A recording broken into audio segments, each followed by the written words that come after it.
অতিও গভীর হয় রজনী যখন, নীরবে প্রভুর নাম জপিও তখন।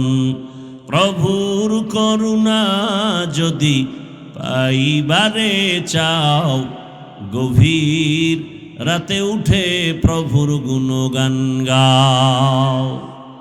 আল্লাহ তাআলা প্রতিদিন রাতের শেষ ভাগে ডাকতে আসেন।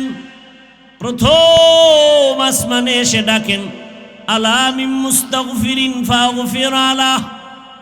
কে গুনাহ করেছো? পাহাড় পরিমাণ গুনাহ করেছো, 20, 30, 40, 50 বছরে। আমি রব ডাকতে আসছি, ক্ষমার দরজা খুলে ডাকতেছি। হাতের গুনাহ, চোখের গুনাহ, জবানের গুনাহ, অন্তরের গুনাহ। একবার যদি বিনয়ের সাথে চোখের পানি ছেড়ে ডাক দিয়া বলো, ইয়া রাব্বি গফিরলি, ও রব আমাকে দয়া করে মাফ করে দেন। আল্লাহ বলেন, তোর গুনাহ করিয়া পাহাড় বানাইতে লাগছে 50 বছর, আর আমি তোকে ক্ষমা করতে 1 সেকেন্ডেরও সময় লাগবে না। আমি আল্লাহ পাক তোকে ক্ষমার জন্য ডাকতেছি, ওঠ। গভীর রজনীতে জমিনের সব নীরব, গাছের পাখিরা ঘুমায়, নদীর মাছ ঘুমায়, সব প্রাণীরা ঘুমায়। এই সময় আমি ডাকতেছি, জবাব দাও।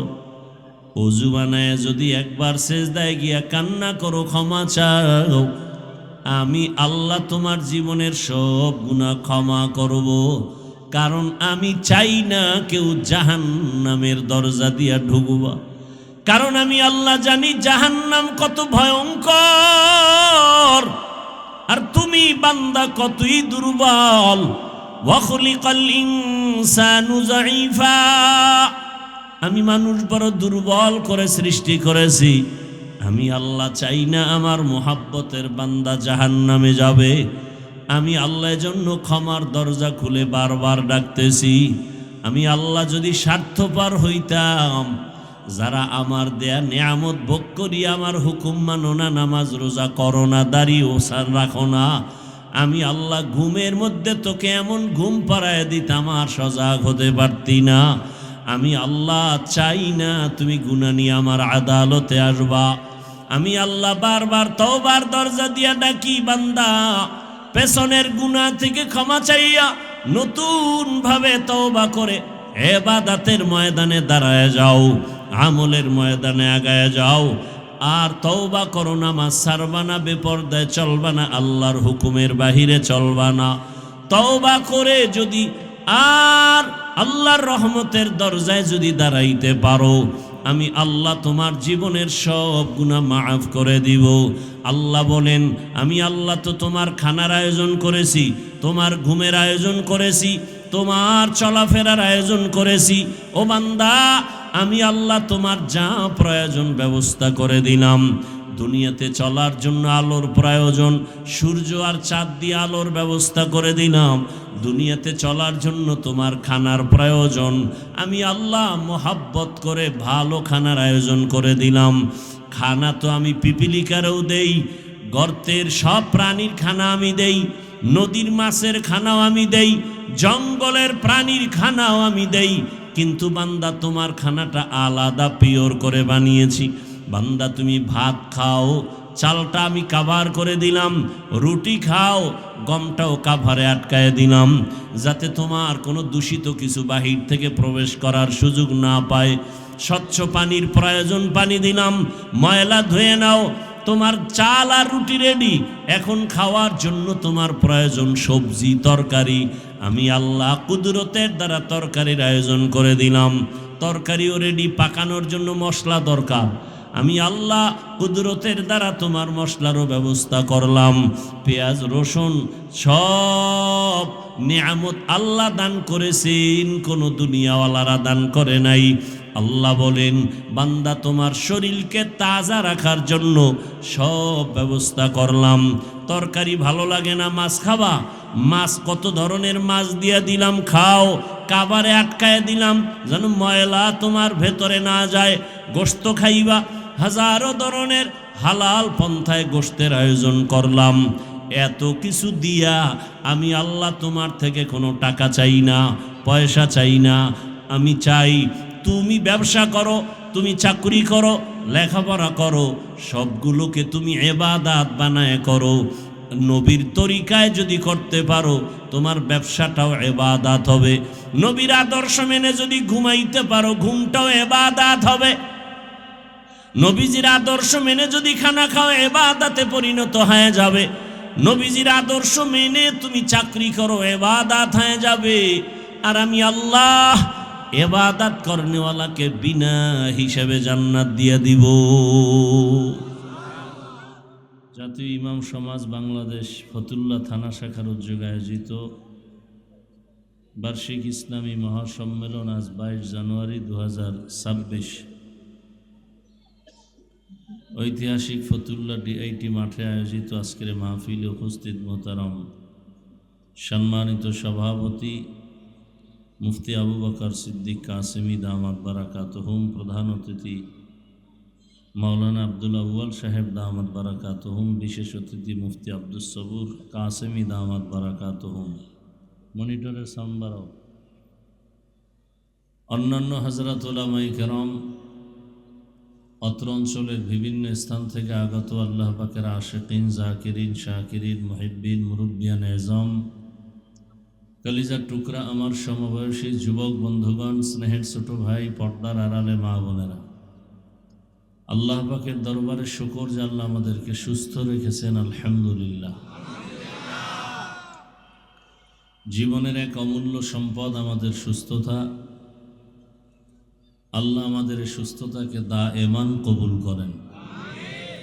এখনো যারা অসুস্থ ঘরে বিছানায় হসপিটালে, আল্লাহ তাদেরকেও পূর্ণ সুস্থতার নেয়ামত দান করেন। উলামায়ে হযরত আলোচনা করেছেন এবং আলোচনা সামনে চলবে। আমি মাঝখানে দোয়া নেওয়ার জন্য হাজির হয়েছি এবং সংক্ষেপ 2-4টি কথা বলার নিয়তে কোরআনে হাকিমের এক আয়াত, নবীজির হাদিস থেকে এক টুকরো হাদিস পড়েছি। ইখলাস রুহানিয়াতের সমন্বয়ে সহি নিয়তে, সহি তরিকায়, সহি কিছু কথা আমাকে বলার মতো, আপনাদেরকে শুনবার মতো আল্লাহ তৌফিক দান করেন। ওমা খালাকতুল জিন্না ওয়াল ইনসা ইল্লা লিয়াবুদুন।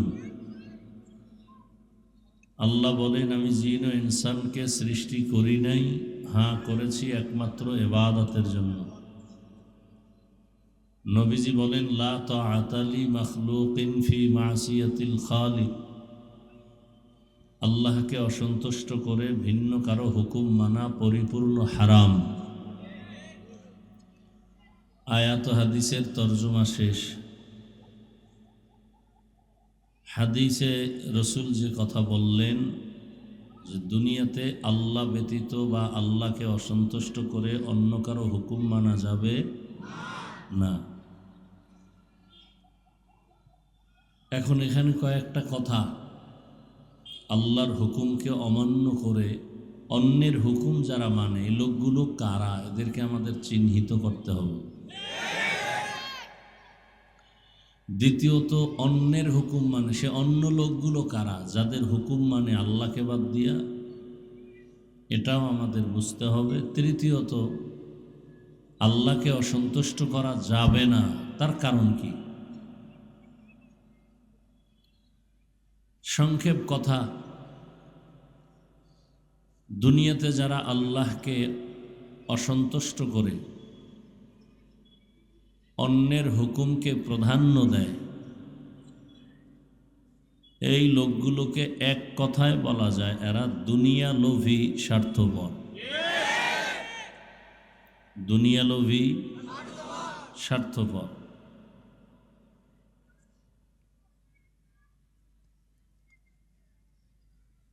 এই দুনিয়া লোভী, স্বার্থপর যারা, এদের ব্যাপারে আল্লাহর রসুল কি বলেছেন? قال النبي صلى الله عليه وآله وسلم হুব্বুদ দুনিয়া রাসু কুল্লি খাতিআহ। দুনিয়ার লোভ সব ধ্বংসের কারণ। যত মানুষ দেখেন লাইনচ্যুত হয়ে গেছে সারা দুনিয়ায়, কিসের লোভে বলেন? জোরে বলেন। হযরতে আলী রাদিয়াল্লাহু তাআলা আনহু বলেন, আদ-দুনিয়া জিফাতুন ওয়া তুল্লাবুহা কিলাব, অথবা দুনিয়া জিফাহ ওয়া তালিবুহা কিলাব।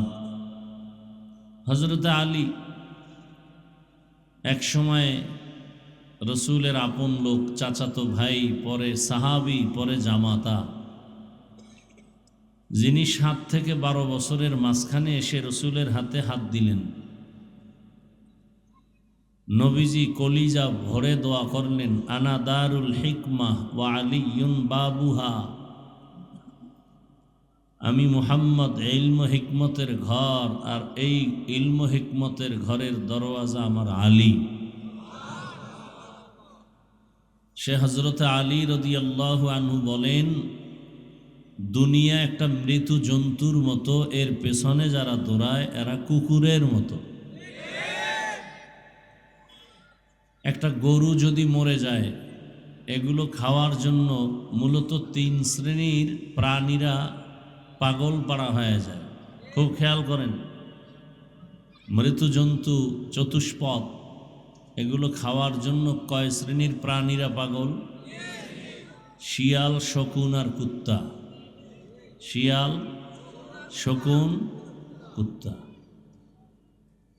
হযরতে আলী শিয়ালের কথা না বলে দুনিয়াদারদেরকে কুকুরের সাথে তুলনা দিলেন, শকুনের সাথে না দিয়া। কারণ কি?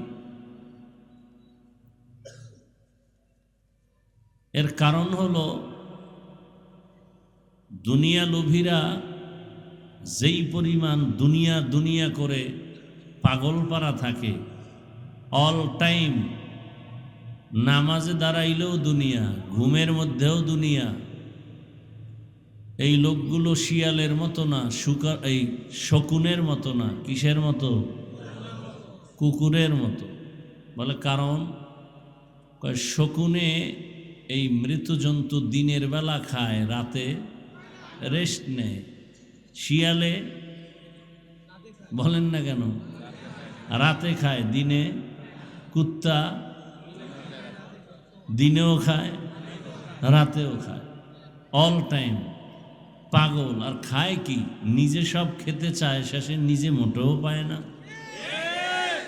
এই দুনিয়া দুনিয়া দুনিয়া যারা করে, এরা দিনেও খায়, রাত্রেও খায়, ঘুমের মধ্যেও দুনিয়া, হাঁটতে চলতে সর্ব অবস্থায় দুনিয়া। শেষ পর্যন্ত এই দুনিয়া দুনিয়া কইরা ওর ডানে বামের বন্ধুরা সব খায়, ও নিজে কিছুই পায় না। কি 10তলা বিল্ডিংওয়ালা বিল্ডিংই কামাই করলো বানাইয়া, এখন কলাপাতা বিছায় জঙ্গলে ঘুমায় কেন? হারামে কি নাই? আরাম নাই। তাহলে দুনিয়া লোভীরাই আখেরাতের বিরুদ্ধে, ইসলামের বিরুদ্ধে, আল্লাহ রসুলের বিরুদ্ধে, কোরআনের বিরুদ্ধে অবস্থান নেয়। দুনিয়া লোভীরাই আহলে হকের বিরুদ্ধে চলে যায়, আলেমদের বিরুদ্ধে যায়। আবার আলেমরাও যে যদি লোভে পড়ে যায়, তারাও উল্টাপাল্টা হয়ে যাবে। এই লোভ 3 প্রকার। দুনিয়ার লোভ কত প্রকার? হুব্বে যা, হুব্বে মাল, হুব্বে নিসওয়ান। সম্মানের, চেয়ারের লোভ, ক্ষমতার লোভ। আর একটা হলো টাকা পয়সার লোভ, আর একটা হলো যৌবনের লোভ। ফেরাউন ফকির থেকে ধনী, ক্ষমতার চেয়ারে বসে বলল, আমি নিজেই তো খোদা। শুধু খোদা না, আনা রব্বুকুমুল আ'লা, আমি সব থেকে বড় খোদা। কিসের লোভ? কিসের লোভ? ক্ষমতার লোভ। ক্ষমতার লোভ। ক্ষমতার লোভে পড়ে নমরুদ ইব্রাহিম নবীর সাথে কি না বেয়াদবি করল। ফেরাউন মুসা নবীর সাথে বেয়াদবি। এরকম সবাই। কারুন লোভে পড়ে মুসা নবীর সাথে বেয়াদবি করলো। কিসের লোভ জানা থাকলে বলেন তো? টাকার লোভ। কারুনের কিসের লোভ? টাকার লোভ। জাকাত দেয় না। আমাদের দেশে তিন লাইনের লোভী আছে না নাই? ক্ষমতার লোভে ইমামের উপরে হামলা, ক্ষমতার লোভে আলেমদের বিরুদ্ধে কথা। কি বলে হুজুরেরা আবার কেন রাজনীতি করে? মক্কার কাফের মুশরিকরা বলতো মোহাম্মদ যদি নবী হয় তো বাজারে যায় কেন? নবীরা বাজারে যাবে না। কোরআন হাদিসে যা আছে, আল্লাহ যা করতে বলেছেন, আল্লাহর হুকুম অনুযায়ী করলেই সেটা ইবাদত এবং সেটা করবে, এতে কোনো বাধা নেই। তো ক্ষমতার লোভে পড়ে বহু মানুষ নিজেকে ধ্বংস করে ফেলেছে। আবার কেউ টাকার লোভে সত্যকে মিথ্যা, মিথ্যাকে সত্য, হালালকে হারাম, হারামকে হালাল, শুধু টাকার লোভে পড়ে ভালো ভালো জিনিসকে 2 নাম্বার করে মিথ্যার আশ্রয় নিয়ে এরপরে বিক্রি করে। টাকার লোভ। কি বিক্রি করা মাল ফেরত নেওয়া হয় না, এই কথা যারা দোকানে লেখে, কিসের লোভ? কথা বলেন না কেন? টাকার লোভ। টাকার লোভে পড়ে একটা চায়ের দোকানওয়ালা চায়ের দোকান দেয় সুদের টাকায়। কিসের লোভ? টাকা। সুদের টাকায় ব্যবসা, ফ্যাক্টরি। আবার আপনারা এদেরকে নিয়ে মাথায় তুলে ঢুকাইছেন এমন জায়গায়, পৃথিবীতে মসজিদ থেকে দামি কোনো জায়গা আছে? আছে? সেই জায়গার সদস্য একটা সুদখোর হলো কেন? মসজিদের কমিটির মধ্যে সুদখোর আসলো কেন? যেই সুদখোর অল টাইম তার মা, আপন মায়ের সাথে জিনার গুনায় লিপ্ত, যেই সুদের সাথে জড়িত বান্দার নামাজ, রোজা, হজ, যাকাত কিছুই কবুল হবে না, সে মসজিদের মতো জায়গার দায়িত্বে আসলো কিভাবে? এই জনগণের কারণে। জনগণ টাকার লোভে পড়ছে, আর এদেরকে টাকার লোভ দেখাইয়া তারা আবার ক্ষমতার লোভ পরে ক্ষমতা অপব্যবহার করে। কেমন লোভে পড়ছেন আপনারা? অপেক্ষায় আছেন আসবে কবে সে ভোটের আগের রাত, টাকায় সব বিক্রি হয়ে যাবেন পশুর দামে। পশুর দামে বিক্রি হলেও তো ভালো। বাজারে একটা ভালো মানের মুরগি কিনলে 800 থেকে 1000 টাকার প্রয়োজন। ভালো মানের একটা ছাগল কিনলে ফতুল্লায় 15 থেকে 20,000 টাকার প্রয়োজন। একটা গরু কিনলে কত? 1 লাখ। আর সোনার বাংলার আশরাফুল মখলুক আপনারা ভোটের আগের রাতে বিক্রি হবেন বাজার দরে 500 টাকায়। তার মানে আপনার দামটা ছাগলের সমানও নাই।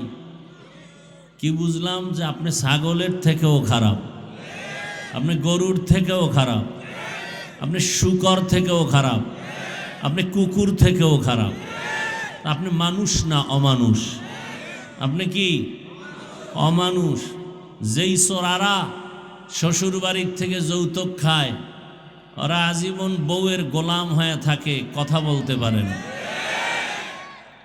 এই নেতা ফেতা গো টাকা খাইয়া এরপরে এগো আল্লাহর ঘরের মধ্যে ঢুকানো হলো। ঢুকাইছে ভালো, মসজিদ মেরামত করবে, এরা ইমাম আলেমদের উপরে মাস্তানি করে। আর আপনারা তাকায় তাকায় মজা নেন না। এটা অমানুষের কাজ, মানুষের কাজ না। মানুষ কখনো টাকায় বিক্রি হয় না। টাকায় বিক্রি হয় পশু আর অমানুষ। আপনি ভোট দিবেন, ভালো কথা, যাকে মনে চায় দিবেন হিসাব করে, সেখানে টাকা নিবেন কেন? আপনাকে ভোট দিতে বলে কেন? ভোট দেওয়ার প্রয়োজন কি আপনার? হারাম খুরি করে ভোট দেওয়া লাভ কি? কিছুদিন পরে আবার দেখেন না, মাইয়ের উপরে হামলা, বউয়ের উপরে হামলা, চিল্লা চিল্লি করে, গাইবি আওয়াজ আসতেছে, 500 টাকায় সব কিনে ফেলেছি, চিল্লাও কেন? তোর মেয়ে, তোর স্ত্রীর ইজ্জত সব আমরা কিনে ফেলেছি। এজন্য জনগণ ভালো হলে নেতারাও ভালো হয়, জনগণ হারামি হলে নেতারাও হারামি হয়। জনগণ আগে হারাম পচা পায়খানা খাইয়া নেতাদেরকে শিখায়, তোমরাও আবার আমগো জায়গায় বসে আমাদেরটা খাইও। তাহলে নেতার দোষ কি? চেয়ারম্যানের গালি দেন কেন? চেয়ারম্যান তো আগে হারাম খায় নাই, আপনারা খাইয়া ভোটের আগে তাকে শিখাইছেন।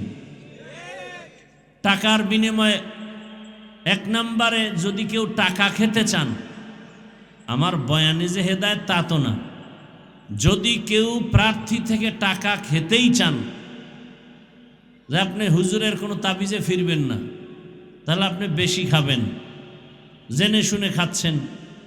নাম্বার 2, ওয়াদা করবেন যেই চোরারা টাকা দিবে ওদেরকে ভোট দিবেন না। পারবেন? পারবেন?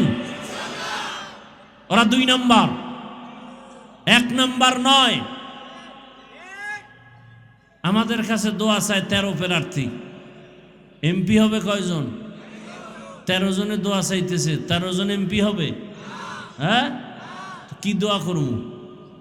আল্লাহ যার দ্বারা দেশের উপকার হবে, জাতির কল্যাণ হবে, ইসলামের উপকার হবে, তাকে বিজয় করো। কি এর থেকে আর ভালো দোয়া আছে? কিন্তু ইসলামের নাম নিয়ে যেন কেউ ভণ্ডামি করার সুযোগ না পায়। বিবেক দিয়া কাজ করবেন। 2 নাম্বার লোকেরে দিবেন না। 2 নাম্বার কারা? দুনিয়া লোভী যারা, দুনিয়া লোভী যারা। আল্লাহ হেদায়েত দান করুন। তাহলে এই দুনিয়া লোভীরা আল্লাহর হুকুম অমান্য করে দুনিয়াতে অন্যের হুকুম মানে, নেতার হুকুম, মা বাবার হুকুম। এক কথায় আল্লাহকে বেজার করা যাবে না। প্রশ্ন হলো, বেজার করা যাবে না কেন? বলে দুনিয়াতে আল্লাহকে বেজার করে কাকে খুশি করবা? যাকে করবা সে স্বার্থপর, চান্দাবাজ আর ধান্দাবাজ। একমাত্র নিঃস্বার্থ আমাদেরকে ভালোবাসেন আমার আল্লাহ। আমার আল্লাহ আমাদেরকে যা দিয়েছেন দুনিয়াতে কেউ দেয় নাই। দুনিয়া দেয় দেয় দেয় বলেও দেয় না, আর যতটুকু দেয় তা খোঁটা দিয়া ধ্বংস করে দেয়। আর আমার আল্লাহ দেওয়ার দরজা অল টাইম খুলে রাখছেন, অল টাইম। রাতের গভীরে তুমি আল্লাহকে ডাকবা, আল্লাহ বলেন লাব্বাইকা ইয়া আবদি। 1 সেকেন্ডের জন্য দরওয়াজা বন্ধ নাই। সমুদ্রের মাঝে গিয়া যদি ডাক দাও ইয়া রব, আমার আল্লাহ সেখানেও জবাব দিবেন লাব্বাইকা ইয়া আবদি। আমার আল্লাহকে মহিলারাও ডাকলে জবাব দিবেন, পুরুষেরাও ডাকবে জবাব। এমন কি কোনো বিধর্মীয় যদি আল্লাহকে ডাকেন আল্লাহ জবাব দেন। এক আল্লাহর বান্দা মূর্তি পূজা করে, একটা মূর্তি সামনে নিয়ে সনম সনম সনম বলে জিকির করে, হঠাৎ তার অজান্তে জবান থেকে সনম শব্দ বের হওয়ার পরিবর্তে বের হয়ে গেল সমাদ, আল্লাহুস সমাদ। এত বছর যে সনম সনম বলে ডাকছে কোনো আওয়াজ নাই, আজ সমাদ শব্দ যখন বের হয়ে গেল সাথে সাথে গাইবি আওয়াজ লাব্বাইকা ইয়া আবদি। আল্লাহর বান্দা বলেন এত বছর আমি সনম সনম বলে ডাকলাম, কোনো জবাব নাই। আজ আমার জবান থেকে সমাদ শব্দ বের হলো, জবাব আসলো কে আপনি। আবার জবাব আসলো আনা রব্বুক, আমি তোমার রব। আমি অপেক্ষায় ছিলাম কখন তুমি আমাকে রব বলে ডাকবা, আল্লাহ বলে ডাকবা, আমার দরজায় ফিরে আসবা। কারণ তোমাকে কথা বলার শক্তি তোমার মা বাবা কেউ দেয় নাই, আমি আল্লাহ তোমাকে কথা বলার শক্তি দিলাম। দুনিয়াতে আমি আল্লাহ তোমাকে যখন পাঠিয়েছি তুমি দাঁড়াইতেও পারো না, কথা বলতেও পারো না। তুমি দুনিয়াতে আসার পরে তোমার একটাই পুঁজি কান্নার আওয়াজ। আর তোমার কান্নার আওয়াজ দিয়া কখন কি তোমার প্রয়োজন, এই প্রয়োজনটা তোমার বাবাও বুঝে না, একমাত্র তোমার মা বুঝে বুঝে সব আয়োজন করেছে। তুমি কান্না করেছো, বুঝাইতে চেয়েছো তোমার বড় ক্ষুধা লাগছে, মা তোমার কান্নার ভাষা বুঝে খানার আয়োজন করেছেন। তুমি কান্না করেছো, মা ছাড়া বাবা পর্যন্ত বুঝে নাই।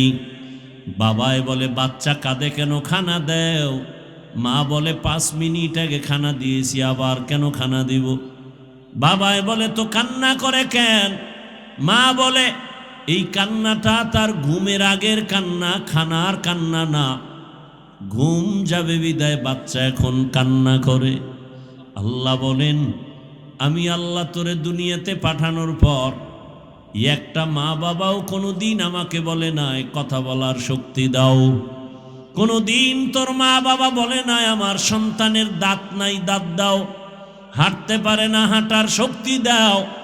যখন যেটার প্রয়োজন আমি আল্লাহ চাওয়ার আগে সব ব্যবস্থা করে দিয়েছি। আমি আল্লাহ পাক সব কিছুর আয়োজন করেছি। তোরে হাঁটার শক্তি দিলাম, কথা বলার শক্তি দিলাম, দেখার শক্তি দিলাম। এখন তুই কচি কণ্ঠে আব্বু বলে ডাক দাও, বাবার কলিজা ঠান্ডা হয়।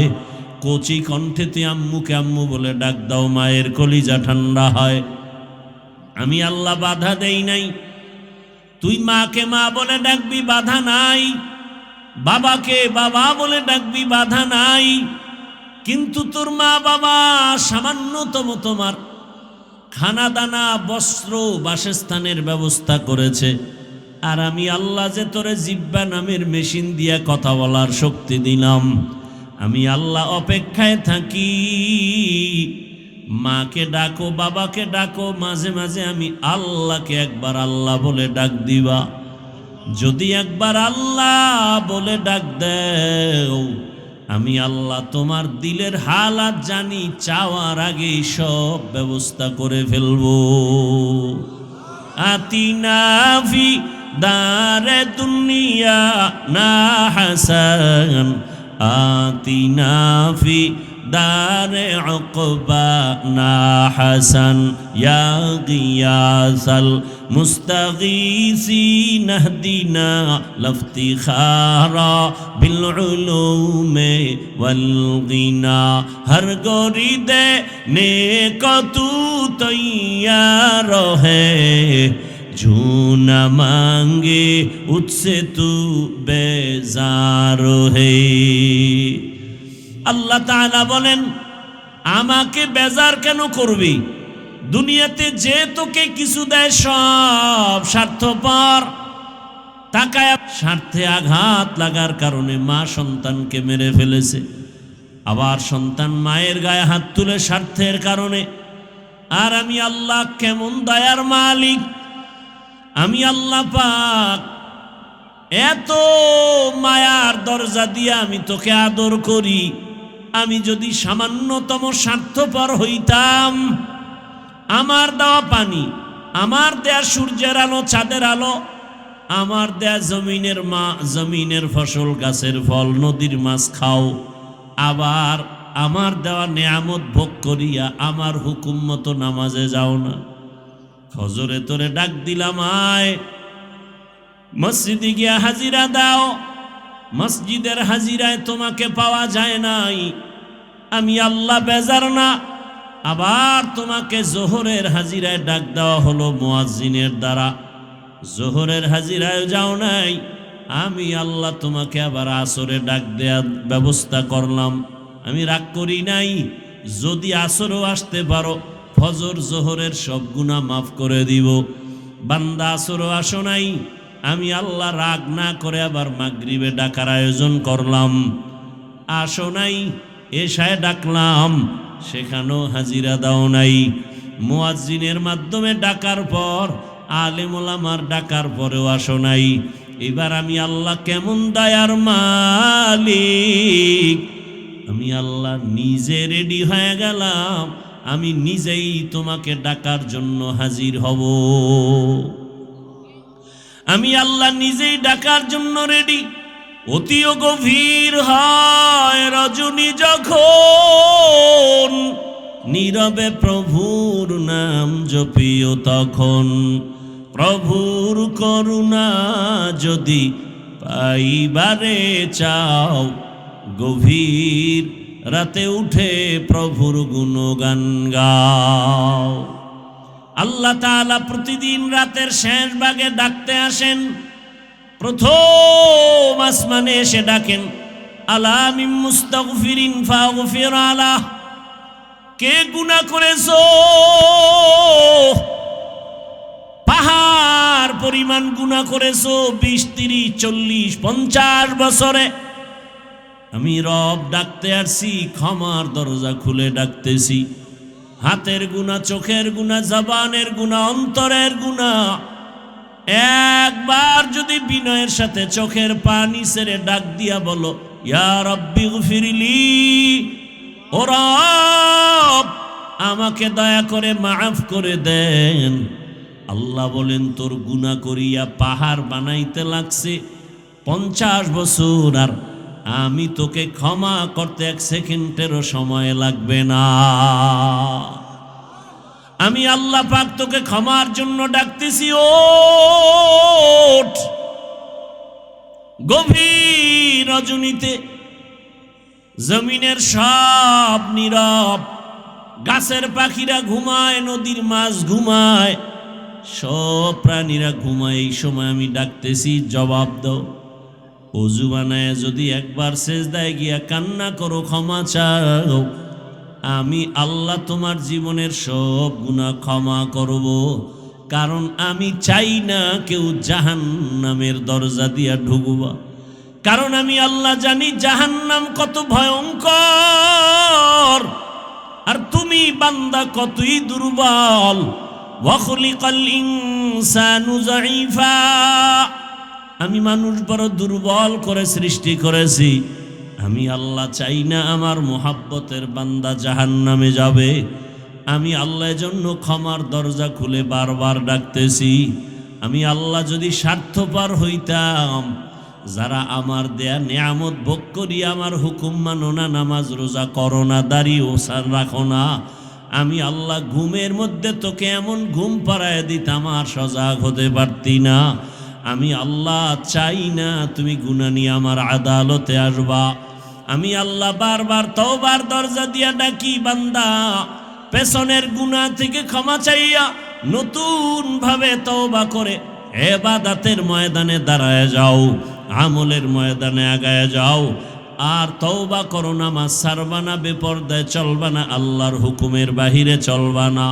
তওবা করে যদি আর আল্লাহর রহমতের দরজায় যদি দাঁড়াইতে পারো, আমি আল্লাহ তোমার জীবনের সব গুনাহ মাফ করে দিব। আল্লাহ বলেন, আমি আল্লাহ তো তোমার খানার আয়োজন করেছি, তোমার ঘুমের আয়োজন করেছি, তোমার চলাফেরার আয়োজন করেছি। ও বান্দা, আমি আল্লাহ তোমার যা প্রয়োজন ব্যবস্থা করে দিলাম। দুনিয়াতে চলার জন্য আলোর প্রয়োজন, সূর্য আর চাঁদ দিয়ে আলোর ব্যবস্থা করে দিলাম। দুনিয়াতে চলার জন্য তোমার খানার প্রয়োজন, আমি আল্লাহ মোহাব্বত করে ভালো খানার আয়োজন করে দিলাম।